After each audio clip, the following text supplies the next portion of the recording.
Hi అండి, అందరూ ఎలా ఉన్నారు? నేను Santoshi. Welcome back to our channel Santoshi all in one channel. మనం ఈరోజు ఏం చేయబోతున్నాం అంటే స్పాంజ్ కేక్, అది ఇంట్లో ఈజీగా ఎలా చేసుకోవాలన్నది చూపించేస్తాను. ఇది ఎగ్లెస్ అండి. ఎగ్లెస్ స్పాంజ్ కేక్ చేస్తున్నాను నేను ఈరోజు. ప్రాసెస్ అంతా పూర్తి వివరంగా చెప్తాను, ఎక్కడ స్కిప్ చేయకుండా చూడండి. ప్రాసెస్లోకి వెళ్ళిపోదాం.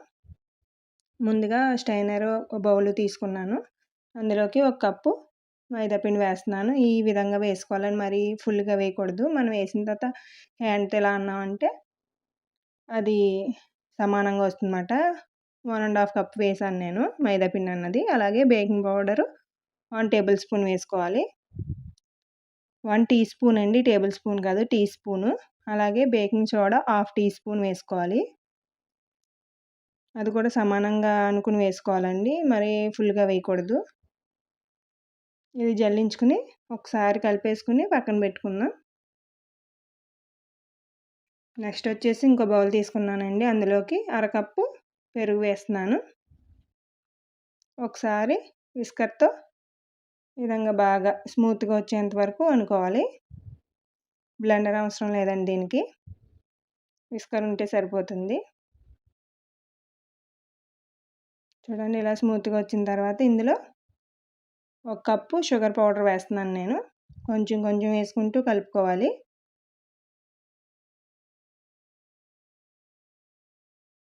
చూడండి, మిగిలింది కూడా వేసేస్తున్నాను.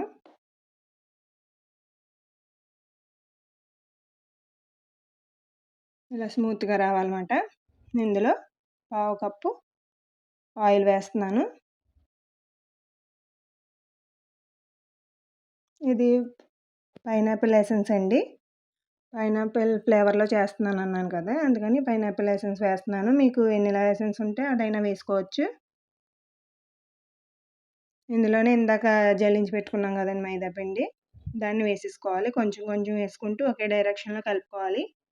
మీరు కేక్ ఎప్పుడైనా సరే ఒకే డైరెక్షన్లో కలపాలండి, అప్పుడే స్పాంజీగా వస్తుంది.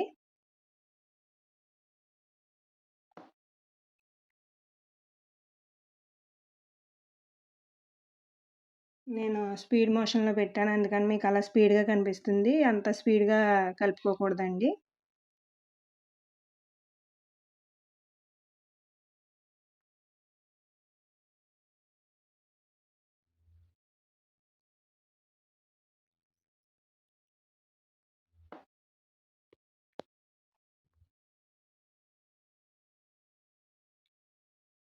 చూడండి, కొంచెం గట్టిగా ఉంది కదా. ఇప్పుడు పాలు పోసుకోవాలన్నమాట. 1/2 కప్పు పాలు తీసుకున్నాను నేను. అవి కూడా కొంచెం కొంచెం వేసుకుంటూ కలుపుకోవాలి. ఒకే డైరెక్షన్లో కలుపుకోండి.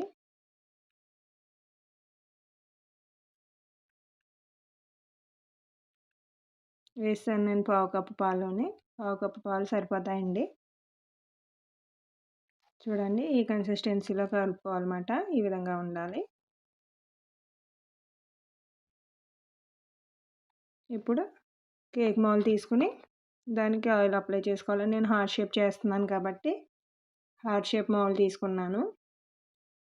దానికి మొత్తం ఆయిల్ అప్లై చేసేసి బటర్ పేపర్ వేసుకోవాలి. నేను బటర్ పేపర్ వేస్తున్నానండి. మీ దగ్గర బటర్ పేపర్ లేకపోతే మైదా పిండిని కొంచెం డస్ట్ చేశారంటే పర్ఫెక్ట్గా వచ్చేస్తుంది. బటర్ పేపర్ ఉంటే బటర్ పేపర్ వేసుకోండి. నేను బటర్ పేపర్ వేసాక ఆయిల్ కూడా కొంచెం అప్లై చేస్తున్నాను పైన.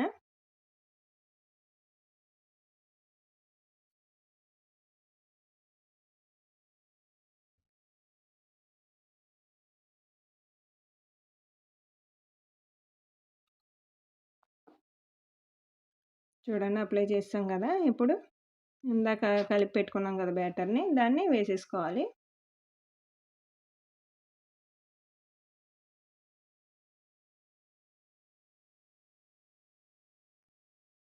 మొత్తం వేసేసుకున్న తర్వాత ఒకసారి ట్యాప్ చేసుకోవాలండి. ఎక్కడైనా ఎయిర్ బబుల్స్ ఉంటే సెట్ అయిపోతుందన్నమాట. నేను ముందుగానే ఫ్రీ హీట్ చేసి పెట్టానండి. 5 మినిట్స్ ముందు మీరు స్టవ్ ఆన్ చేసుకుని ఇలా పెద్ద బాండీ పెట్టుకుని స్టాండ్ పెట్టుకుని అందులో ఫ్రీ హీట్ చేసుకోవాలి ముందుగానే. ఒక 5 నిమిషాల ముందు ఫ్రీ హీట్ చేశారంటే మీకు కేక్ బాగా బేక్ అవుతుందన్నమాట. ఇది మనం కేక్ బౌల్ పెట్టేసి మౌల్డ్ పెట్టేసుకున్న తర్వాత మూత పెట్టేసి ఇలా బరువు పెట్టారంటే దీన్ని 30 మినిట్స్ తీయకుండా అసలు 30 మినిట్స్ బేక్ చేసుకోవాలి. మీరు 30 మినిట్స్ తర్వాత ఒకసారి చెక్ చేసుకోండి. చూడండి మనదైతే రెడీ అయిపోయింది. మీకు ఒకవేళ రెడీ అవ్వకపోతే ఇంకో 5 మినిట్స్ ఉంచుకోండి. మీరు అస్తమానం మధ్యలో మూత అది తీస్తూ చూసారంటే మీకు పొంగదు కేక్ అన్నది. చూడండి కేకు చల్లారిన తర్వాత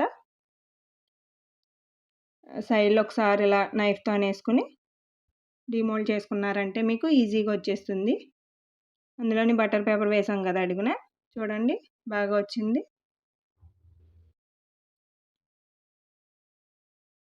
చూడండి బాగా వచ్చింది.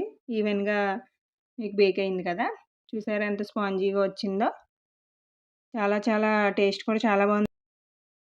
ఇప్పుడు దీన్ని కట్ చేసుకుందామండి. ఎలా కట్ చేయాలన్నది చూపించేస్తాను. ఒక దారం తీసుకున్నానండి. మన ఇంట్లో ఉంటుంది కదా దారం అన్నది. ఆ దారాన్ని 2, 3 వరుసలు పెట్టుకుని ఈ విధంగా పెట్టి వీడియోలో చూపించినట్లు లాగారంటే ఈవెన్‌గా కట్ అయిపోతుందన్నమాట. నైఫ్‌తో అందరికీ సమానంగా కట్ చేయడానికి రాదు కదండీ! ఇలా దారం పెట్టి లాగారంటే కొంచెం జాగ్రత్తగాని ఈవెన్‌గా వచ్చేస్తుంది. చూసారు ఈ విధంగా 3 లేయర్స్ అయితే వచ్చాయండి నాకు. ఈ 3 లేయర్స్‌తోని కేకు చేసేసుకుందాం మనం ఇప్పుడు.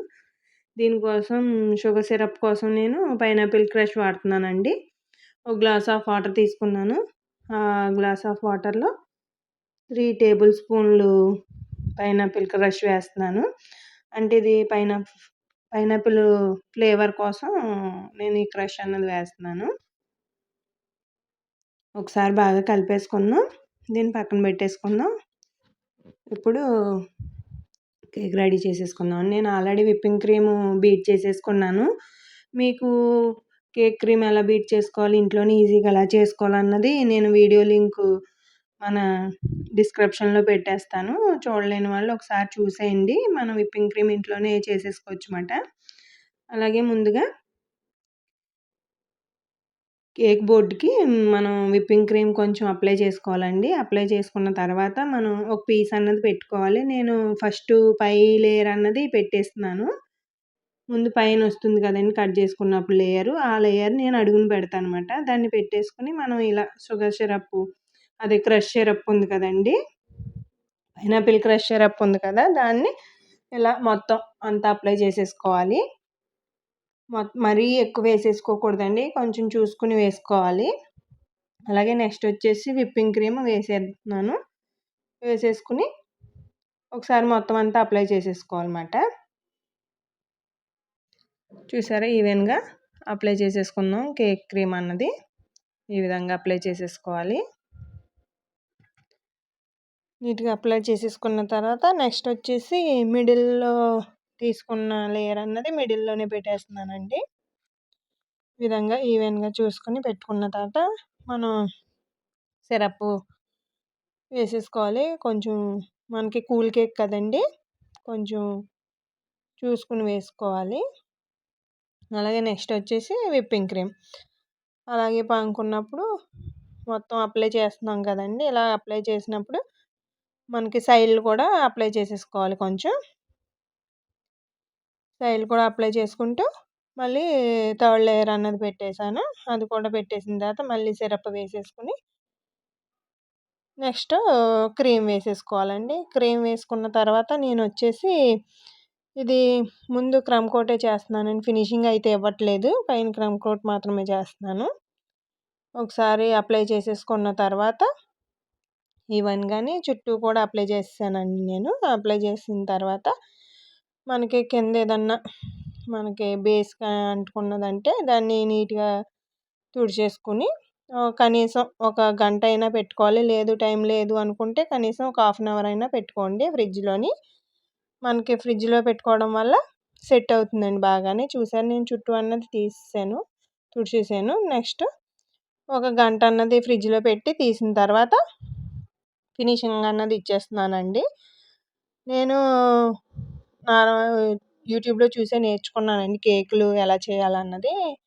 నాకు ఏమీ పెద్ద అంత ఎక్స్‌పీరియన్స్ అయితే లేదండి. ఇంట్లో ఎప్పుడైనా సరే ఈ న్యూ ఇయర్‌కైనా లేదంటే బర్త్‌డేస్‌కైనా మ్యారేజ్ డేకైనా ఇంట్లోనే చేసేస్తానన్నమాట. పిల్లల బర్త్‌డేకైనా. మా బేకరీకి అయితే వెళ్ళి మాత్రం తెచ్చుకోమండి కేకులు. నేను స్టార్ట్ చేసిన కాడి నుంచి కూడా నేనే చేసుకుంటున్నాను ఇంట్లోనే చేస్తున్నానండి. బయటకంటే ఎళ్ళరమాట ఇంకా. చూసారా ఈ విధంగా క్రీమ్ అన్నది అప్లై చేసేసిన తర్వాత మనకి ఏటీఎం కార్డులు ఉంటాయి కదండీ! దాంతో అయినా ఫినిషింగ్ అన్నది చేసుకోవచ్చుమాట. ఈ విధంగా వీడియోలో చూపించినట్టు ఈ విధంగా చేసుకున్నారంటే ఫినిషింగ్ కరెక్ట్‌గా వచ్చేస్తుంది. చూసారా? ఈ విధంగా చేసేసుకున్న తర్వాత మనం పైన సింపుల్ డిజైన్ అన్నది వేసేస్తున్నానండి నేను. హెవీగా అయితే ఏమీ లేదు. సింపుల్‌గా రోజ్ ఫ్లవర్స్ కింద వేసేస్తున్నాను. కొంచెం విప్పింగ్ క్రీమ్‌లో లైట్ బ్లూ కలరు వేసి జెల్ కలర్ వేసి ఈ విధంగా ఫ్లవర్స్ వేసేసానండి. చిన్న నోజిల్‌తో కూడా డిప్ కింద మనకి మొగ్గలా వేసేస్తున్నాను. చూసారా ఈ విధంగాని వేసేసుకున్న తర్వాత ఇది పైనాపిల్ ఫ్లేవర్ కదండీ! కొంచెం పైనాపిల్ క్రష్ అన్నది పైన వేస్తున్నాను. ఇది ఆప్షనల్ మాత్రమే. ఎవరిష్టమైతే వాళ్ళు వేసుకోవచ్చు. లేదంటే స్కిప్ చేయొచ్చు. నేనైతే కొంచెం వేశాను. కొంచెం లుక్ చూస్తే బాగుంటుంది కదా అని. చూసారా ఇలా వేసుకున్న తర్వాత కేక్‌కి స్ప్రింకిల్స్ అన్నవి వేసేసానండి. ఈ విధంగాని గోల్డ్ బౌల్స్ పెట్టాను ఫ్లవర్స్ మధ్యలోని ఇలా స్ప్రింకిల్ చేసేసాను. అంతేనండి. ఇలా ఒకసారి ట్రై చేయండి. ఈ న్యూ ఇయర్‌కి ఇలా ఇంట్లోనే ఈజీగా ఎగ్‌లెస్ కూల్ కేక్ అన్నది రెడీ చేసేసుకోండి. అలాగే వీడియో నచ్చితే లైక్ చేయండి, షేర్ చేయండి, అలాగే సబ్స్క్రైబ్ చేసుకోండి. Thank you for watching.